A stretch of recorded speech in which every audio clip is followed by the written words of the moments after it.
Bismillahirrahmanirrahim. Alhamdulillahi rabbil alamin. Wassalatu wassalamu ala sayyidina wa nabiyyina wa habibina wa uswatina wa qurrati a'yunina Muhammadin wa ala alihi wa sahbihi ajma'in. Amma ba'd.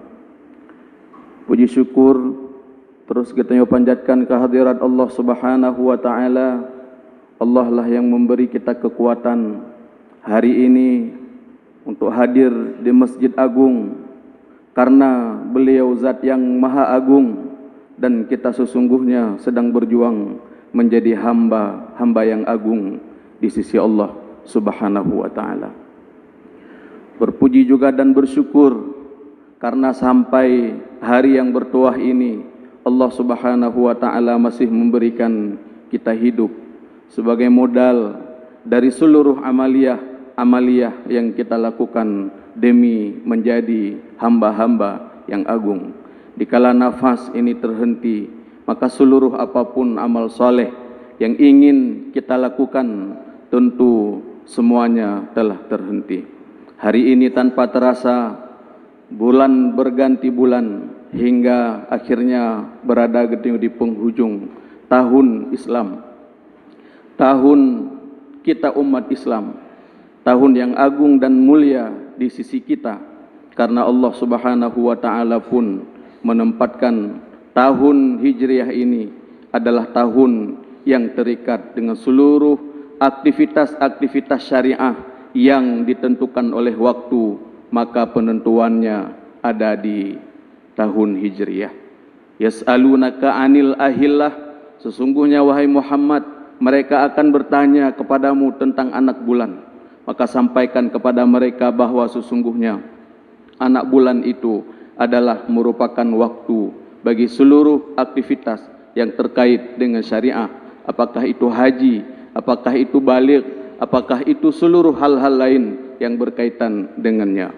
Hadirin sedang jamaah Jumat yang dimuliakan oleh Allah Subhanahu wa taala. Sebentar lagi kita akan meninggalkan tahun 1445 Hijriah dan kita akan memasuki tahun 1446 Hijriah.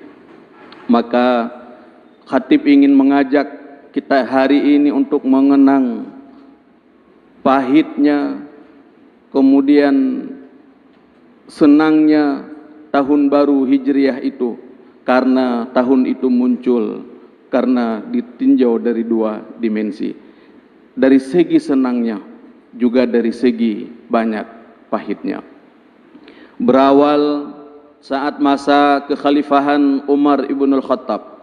Pada saat itu gubernur Mesir adalah Amru bin As. Atas surat yang dikirimkan oleh Umar ibn al-Khattab dari Madinah, yang saat itu sebagai raja, sebagai presiden, dikirimkan kepada Amru bin As. Maka Amru bin As dari Mesir membalas suratnya, wahai Amirul Mukminin, sesungguhnya surat yang engkau kirimkan kepada kami telah kami terima, kami baca dan pahami maknanya, dan insya Allah akan kami tindak lanjuti sesuai dengan perintahmu wahai khalifah. Tetapi wahai khalifah, ada sedikit kekurangan dari surat yang khalifah kirimkan kepada kami, di mana surat kita hari ini berbeda dengan surat-surat raja-raja kafir yang lain, di mana mereka punya penanggalan dari tanggalnya, dari suratnya. Adapun surat yang khalifah kirim tidak tertera tarikhnya, tidak tertera tanggalnya, sehingga kita tidak bisa memahami kapan surat itu engkau tuliskan wahai khalifah, dan bila pula surat itu tiba kepada kami. Kalau boleh mengusulkan wahai khalifah, kita umat Islam punya tarikh, punya penanggalan sebagaimana negara-negara lain yang bukan negara Islam. Setibanya surat itu di tangan Khalifah Umar ibn al-Khattab, beliau merespon surat dari bawahannya, masukan bagus dari bawahannya, sehingga beliau mengumpulkan ulama-ulama sahabat pada saat itu. Tentu pembahasannya adalah bahwa penanggalan di Islam sesuatu yang dibutuhkan dan mendesak adanya. Lalu kemudian mohon memberikan pandangan dari mana penanggalan itu kita mulai. Maka bermuncullah pendapat, ada sahabat yang mengusulkan kalau boleh wahai khalifah, penanggalan itu kita mulai dari Nabi Muhammad sallallahu alaihi wasallam lahir. Maka khalifah membantah, wahai sahabat, jika tahun lahirnya Nabi tahun gajah kita angkat sebagai tahun Islam, maka umat Islam dikala mengingat merayakan tahun baru Islam itu pikirannya adalah kepada masa-masa jahiliyah, karena Nabi lahir dalam suasana tahun jahiliyah. Sahabat yang kedua mengusulkan, wahai khalifah, kalau begitu bagaimana kalau tahun baru Islam itu dimulai dari penerimaan wahyu? Khalifah pun membantahnya bahwa suasana saat Nabi menerima wahyu yang pertama di Gua Hira, Iqra bismi rabbikal ladzi khalaq, suasana Islam saat itu adalah suasana yang tidak penuh dengan kedamaian. Suasana Islam saat itu suasana yang mencekam, mencekik, dan itu adalah sesuatu yang tidak indah di saat dikenang oleh umat setelahnya nanti. Sehingga baru pada pendapat yang ketiga ada sahabat yang mengusulkan, bagaimana kalau tahun baru Islam itu kita awali dari hijrah Nabi dari Mekah ke Madinah. Disinilah pendapat yang lalu kemudian disetujui oleh semua ulama sahabat, bahwa hijrah Nabi dari Mekah ke Madinah adalah hijrah meninggalkan masa-masa kelam ke masa-masa cerah dan cemerlang, di mana sebelumnya Nabi dikejar-kejar, sahabatnya dibunuh, dibantai, tetapi di Madinah Nabi disambut dan kepada Nabi diberikan ruang untuk memimpin, membawa kota Madinah yang sebelumnya disebut dengan sebutan kota Yasrib, kota yang gersang, kota yang tandus, kota yang bisa dikatakan sama sekali tidak berkehidupan yang layak, dipercayakan kepada Nabi untuk membawa Madinah itu menjadi Yasrib, menjadi kota madani, menjadi kota yang baldatun wa rabbun ghafur. Hadirin sedang jamaah Jumat yang dimuliakan oleh Allah Subhanahu wa ta'ala. Dari situlah kemudian tahun baru Islam itu dimulai. Kalau hari ini tun getanyonyo ka di penghujung 1445 Hijriah, yang sebentar lagi tatamang dalam tahun 1446 Hijriah insyaallah, maka bermakna bahwa 1446 Hijriah itu adalah terhitung dari perpindahan Nabi dari Mekah kepada negeri Madinah. Namun mari getanyonyo ulang sedikit cikal bakal hijrah itu, karena di situ akan tersimpan dalam hati getanyo kenangan akan betapa pahitnya Islam, dan kemudian getanyonyo akan timbul rasa cinta kepada Islam itu sendiri. Hijrah Nabi dari Mekah ke Madinah itu bukan merupakan hijrah yang pertama dari Islam, tetapi itu adalah merupakan hijrah yang keempat daripada Islam. Hijrah Nabi yang pertama setelah 3 bulan menerima wahyu, lalu kemudian Allah memerintahkan untuk berdakwah, sampai kemudian pengikut-pengikutnya dibantai. Nabi itu hijrah kemana? Pertama kali ke Taif, yang hari ini menjadi negeri yang indah, menjadi negeri yang baik, menjadi negeri yang subur, yang oleh jamaah umrah hari ini sebahagian berlibur, bertamasya keluar dari Mekah ke Taif. Namun berhati-hati bagi kita yang keluar dari Mekah ke Taif, tayak ziarah Taif, jika seandainya keluar kita kamu melebihi daripada jarak yang bisa kasar salat, maka sesungguhnya keluar dari Mekah ke Taif harus tawaf wada, dan kemudian kita masuk lagi harus berumrah lagi, bermiqat untuk umrah. Adapun bila kita tatubit jarak jihjid kasar sembayang dari Mekah, tatubit tanpa tak lakukan tawaf wada, maka kepada jamaah diwajibkan untuk siedam, diwajibkan untuk siedam. Hadirin yang berbahagia, waktu Nabi hijrah ke Taif, apakah Nabi diterima? Tidak. Awai bocor rahasia Nabi mau hijrah ke Taif. Lalu Abu Lahab dan Abu Jahal menjumpai Raja Taif. Apa yang dilakukan? Abu Lahab dan Abu Jahal menyediakan 1000 ekor unta kepada Raja Taif agar lalu kemudian hijrah Muhammad dan sahabatnya tidak diterima. Maka apa yang terjadi? Pemuda-pemuda dan masyarakat Taif di perbatasan negaranya, mereka melempari Nabi hingga keluar darah. Lalu Nabi keluar dari Taif. Dalam perjalanannya malaikat meminta untuk gunung itu dilemparkan, diluluh lantakkan kepada penduduk Taif. Tapi Nabi mengatakan jangan. Biarlah Allah Subhanahu wa taala kelak akan menjadikan turunan-turunan mereka orang-orang yang beriman kepada Allah. Hingga hari ini doa Nabi diterima. Penduduk Taif itu adalah semuanya orang-orang mukmin. Kembali lagi ke Mekah. Lalu kemudian hijrah yang kedua kemana? Di saat memang tidak mungkin kehidupan bertahan di Mekah adalah ke Habsyah. Habsyah menyertai petauronyo adalah Ethiopia, Afrika Barat. Berapa jarak Mekah dengan Ethiopia hari ini? 2000 km lebih. Para sahabat berjalan kaki. Kenapa Nabi dan kenapa para sahabat diperintahkan oleh Nabi untuk hijrah ke Habsyah? Karena Nabi tahu bahwa di Habsyah rajanya, penduduknya, dan masih banyak ulama-ulamanya yang masih beriman kepada Taurat, yang masih beriman kepada ajaran Nabi Ibrahim, Nabi sebelumnya.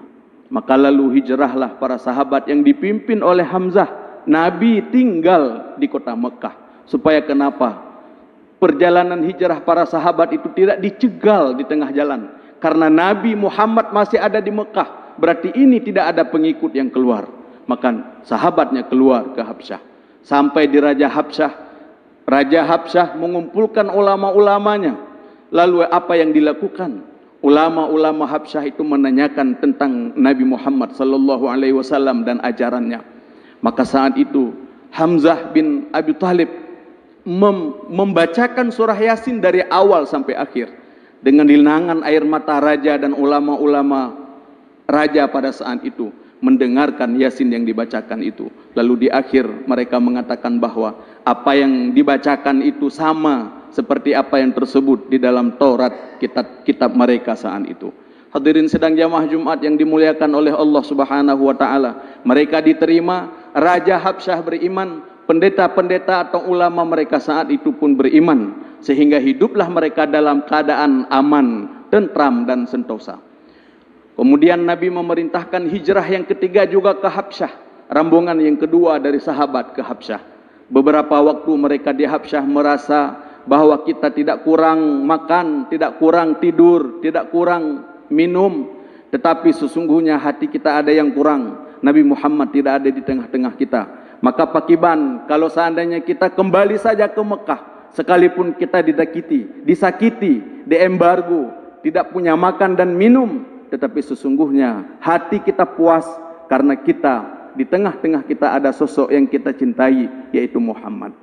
Kembalilah seluruh sahabat yang hijrah di pertama dan kedua ke Habsyah kembali lagi ke Mekah. Sampai ke sana terdengarlah bahwa Raja Habsyah telah meninggal dunia. Disitulah mula terjadi pertama kali salat jenazah gaib dalam Islam, yaitu salat Nabi dan para sahabat memimpin salat gaib atas kematian Raja Habsyah. Hadirin yang berbahagia, Raja Habsyah meninggal dalam keadaan beriman, tapi beliau tidak disebut sahabat Nabi. Yang dikatakan sahabat adalah orang yang berjumpa dengan Nabi dan beriman dengan Nabi. Hadirin yang berbahagia, kemudian kembali lagi ke Mekah hingga sampai ke sana disambut dengan kecaman, dengan siksaan dan seluruh yang pahit-pahit lainnya. Lalu kemudian mereka disakiti hingga akhirnya perintah untuk hijrah ke Madinah. Apa yang dilakukan dalam hijrah ini adalah menyelamatkan iman. Sesuatu yang berharga dari diri kita adalah tidak ada lain, adalah iman kepada Allah Subhanahu wa taala dan dengan seluruh ajaran-ajarannya. illal ladzina amanu wa amilus solihat, orang-orang yang beriman, beramal-amal yang saleh, itulah orang yang beruntung. Hadirin sedang jamaah yang berbahagia, sampai di Madinah, apa yang dilakukan oleh Nabi? Yang dilakukan oleh Nabi, grand desainnya adalah apa yang terucap dari hadis pertama. Dan hadis pertama itu adalah hadis yang diriwayatkan oleh seorang pendeta Yahudi yang ada di Madinah, yang kemudian memeluk Islam, yang namanya Abdullah bin Salam. Dia menuturkan bahwa saya tidak tahu Muhammad itu sosoknya bagaimana, karena yang diisukan Muhammad itu adalah penyihir, Muhammad itu adalah pendusta, Muhammad itu adalah pembohong. Maka manakala dia tiba di Madinah, saya ingin melihatnya. Maka manakala saya pertama kali melihatnya, tersirat dari wajahnya tidak ada sedikit pun kebohongan. Maka yang pertama diucapkan oleh beliau adalah, ya ayyuhan nas, wahai para manusia, afsyus salam, tebarkanlah salam. Nabi tidak memanggil orang yang hijrah saja yang telah beriman, tetapi yang dipanggil oleh Nabi adalah ya ayyuhan nas, yang keisi kandungannya adalah orang Mekah yang hijrah ke Madinah yang disebut dengan muhajirin, dan orang yang ada di Madinah itu yang disebut dengan orang Ansar. Tebarlah salam. Apa pesan di sini? Pesan di sini adalah pesan damai. Kalau kita sepakat ingin membangun Madinah Yasrib ini menjadi kota madani, menjadi kota yang baldatun thayyibatun wa rabbun ghafur, ayo tebarkan damai, tebarkan salam di antara kita. Yang kedua, pesan Nabi adalah wa at'imut ta'am, berilah makan orang-orang yang kelaparan. Pesan apa ini? Ini adalah pesan kepedulian. Jangan ada lalu yang status sosialnya tinggi, merasa tinggi karena senang melihat ada yang rendah derajat sosialnya, jangan. Tapi sesungguhnya keseimbangan itu, manakala yang status sosialnya tinggi, dia sanggup berbagi dengan status sosialnya rendah. Yang paling status sosial rendah adalah di saat mereka terancam makan. Ada anak yang kadang masih ada orang tuanya tapi dia kelaparan. Ada juga anak yang kadang orang tuanya tidak ada, dia kelaparan, kedinginan, tidak punya apa-apa. Ayo santuni mereka. Jangan hanya Ramadan saja, jangan hanya Lebaran saja mereka itu disantuni, tapi ayo kita fikirkan pendidikan mereka. Kenapa tidak ada di antara orang-orang kaya yang lalu kemudian menyekolahkan, mempesantrenkan 10 anak yatim sampai dia berhasil menjadi anak-anak yang akan membangun negeri ini ke langkah dan ke arah yang lebih baik, kepedulian. Lalu yang ketiga, grand desain Madinah yang disampaikan pertama kali di Madinah adalah wasilul arham, sambunglah tali silaturahim. Pesan apa ini? Kekuatan umat, bahwa kekuatan itu akan tiba di saat seluruh stakeholder dan masyarakatnya, ahli negeri itu saling menyapa, saling menyalin silaturahmi, bukan sebaliknya memutuskan hubungan silaturahmi. Kita itu dipersatukan oleh iman. Apalagi di negeri kita Pidijaya ini tidak ada yang beragama lain di sini. Kita semua hidup dalam satu kalimat, la ilaha illallah. Ayo sama-sama kita menyambung tali silaturahim, karena Allah Subhanahu wa taala melalui nabinya mengatakan bahwa ada 2 golongan yang Allah tidak peduli di hari akhirat. Yang pertama mereka yang memutuskan hubungan silaturahim, dan yang kedua adalah mereka ya tetangga yang jahat dengan tetangganya. Kemudian itu adalah pesan kekuatan umat. Yang keempat, yang terakhir, Nabi berpesan wasallu billaili wan nasu niyam, salatlah di akhir malam, di tengah-tengah manusia lain sedang tidur. Negeri itu akan jadi negeri sujud di saat banyak orang-orang yang bangun di tengah malam, bangun sebelum setengah jam subuh atau 1 jam subuh, bersujud, beristighfar, bermunajah kepada Allah di waktu-waktu mustajabah doa itu, di waktu langit dibuka oleh Allah, yang istighfar diampunkan dosanya, yang berdoa diperkenankan doanya. Negeri akan sujud di saat orang-orang banyak yang bangun di penghujung malam, mereka solat di waktu malam. Wa minal laili fatahajjat bihi nafilatan lak, asa mudah-mudahan bangunlah di waktu malam untuk salat. Mudah-mudahan Allah Subhanahu wa taala asa ayya ba'atsaka rabbuka maqaman mahmuda. Allah Subhanahu wa taala akan memberikan kehidupan yang mulia kepadamu di dunia dan di akhirat. Kepada siapa orang-orang tua akan menitipkan generasi-generasi setelahnya?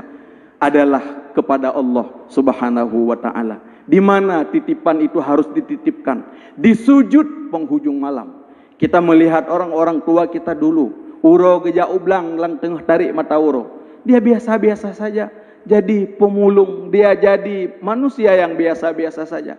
Tetapi dia hadir di akhir malam. Yang dititipkan adalah anak-anaknya. Hingga doa orang tua di penghujung malam itu yang mengantarkan. Anaknya jadi pejabat tinggi negara yang adil. Anaknya menjadi pejabat yang sukses. Anaknya menjadi ulama. Anaknya menjadi tokoh. Kalau kita telusuri, ulama besar maupun pejabat-pejabat dulu adalah latar belakangnya dari kehidupan yang tidak berada. Apa yang membuat mereka itu kuat? Adalah dikuatkan oleh doa orang tuanya di saat Allah membuka pintu langit. Wasallu billaili wan nasu niyam. Salatlah di waktu malam di tengah-tengah orang lain kebanyakan pada tidur. Titiplah generasi kita hari ini yang sedang hancur dengan narkoba, yang sedang hancur dengan judi online, yang sedang hancur dengan pergaulan-pergaulan yang tidak terbendung. Titip mereka itu di sana, bahwa mereka adalah jalan mulus. Kalau mulus kita menuju ke surga, dan mereka juga sebab menjadi jalan yang tidak mulus kita menuju ke surga juga adalah dari berhasil dan tidaknya kita. Yang keempat ini adalah pesan apa? Kekuatan spiritual. Yang keput punya kekuatan keumatan. Yang keput adalah kekuatan spiritual agar kita ini kuat menghadapi hidup dengan seluruh keluh kesahnya dan iman di dalam diri kita tidak hilang. Para hadirin yang berbahagia, ayo kita berhijrah. Hanya kita yang tahu apa sih kekurangan-kekurangan yang telah kita lewati. Sejauh mana solat 5 waktu itu tertanam dalam diri kita dan anak-anak dan keluarga kita. Sejauh mana Al-Quran itu dekat dengan kehidupan kita. Sejauh mana ilmu agama itu menjadi ilmu yang terpenting dalam kehidupan kita pribadi dan anak-anak kita. Hanya kita yang tahu. Maka ayo berhijrah dari semua yang kurang. Berhijrah kepada sebuah kesempurnaan. Dari Masjid Agung ini kita menitip kepada Yang Maha Agung, agar bila suatu saat kita harus menghadap dalam keadaan kita benar-benar dipersiapkan oleh Allah menjadi hamba-hamba yang agung pula. Semoga Allah Subhanahu wa taala menerima doa kita di bulan-bulan yang haram ini. Alhamdulillahirabbil alamin. Allahumma salli wa sallim wa barik ala sayyidina Muhammad wa ala alihi wa sahbihi ajma'in. Ya ayyuhan nas, ittaqullaha haqqa tuqatih wa la tamutunna illa wa antum muslimun. Qala Allah subhanahu wa ta'ala fil Qur'anil Karim, a'udzu billahi minasy syaithanir rajim. Bismillahirrahmanirrahim. Wal 'ashr innal insana lafi khusr illa alladhina amanu wa 'amilus shalihat wa tawasaw bil haqqi wa tawasaw bis sabr. Barakallahu li wa lakum bil Qur'anil azim. Innallaha ghafurur rahim.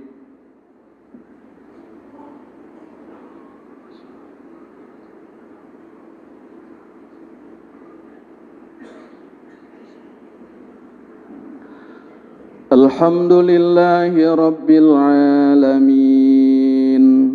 Allahumma salli wa sallim wa barik ala sayyidina Muhammadin wa ala alihi wa sahbihi ajma'in. Ya ayyuhan nas, ati'u Allah wa ati'u ar-rasul wa ulil amri minkum la'allakum turhamun. Inna Allah wa malaikatahu yusalluna 'alan nabi. يا أيها الذين آمنوا صلوا عليه وسلموا تسليما. اللهم اغفر للمسلمين والمسلمات والمؤمنين والمؤمنات الأحياء منهم والأموات برحمتك يا أرحم الراحمين. ربنا هب لنا من أزواجنا وذرياتنا قرة أعين واجعلنا للمتقين إماما ربنا آتنا في الدنيا حسنة وفي الآخرة حسنة وقنا عذاب النار وقنا عذاب النار وقنا عذاب النار ولذكر الله أكبر والله يعلم ما تصنعون